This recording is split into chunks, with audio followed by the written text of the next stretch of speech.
Assalamualaikum. Apa khabar tuan-tuan? Okey, hari ini saya berada di Dusun Durian, Hulu Tamu. Depan saya ni ada 9 tanah yang nak dijual ya. Nak dijual. Dalamnya penuh dengan pokok durian lah, durian kampung.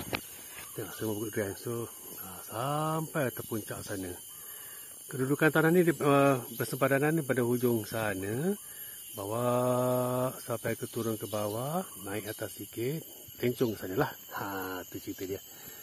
Dalam semuanya durian kampung durian kampung. Lepas tu adalah sikit pokok cempedak.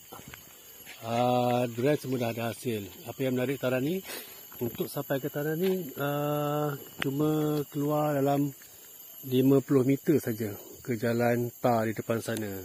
So dekat situ ada tiang elektrik. Kalau nak buat bina rumah pun sini saya ingat tak ada masalah lah. Satu tiang elektrik dah dekat. Lepas tu sumber air pun saya ingat pun tak jauh. Dan sini ada sumber air mata air kat bawah sana. So kalau macam nak buat tube well tu, saya ingat sesuai sangat. Ataupun buat empang sikit, at least boleh dapat air dan boleh pump naik ke atas lah untuk kegunaan tanaman atau sebagainya lah. Tanah ni nak jual harga 375 sahaja bagi keluasan 2 ekar, berstatus pajakan 99 tahun, Reserve Melayu dan zon pertanian. Apa yang bagus di tanah ni, infra seperti jalan ni dah ada. Kereta boleh lalu, jalan kaki boleh, basikal boleh, beca pun boleh, tak ada masalah. Sebab tanah ni kadang-kadang kalau kita nak beli kan, infra nombor satu.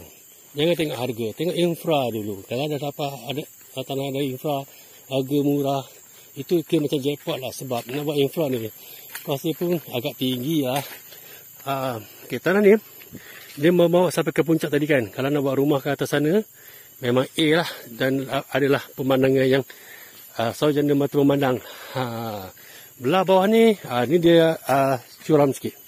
Tapi tak ada masalah curam ni. Kebun dah ada pokok buahan pun semua. Lepas tu dah dia ada buat leveling lah. Okey, siapa berminat boleh hubungi saya untuk buat site visit dan kita bincang-bincang kasih jadi. Okey, mantap.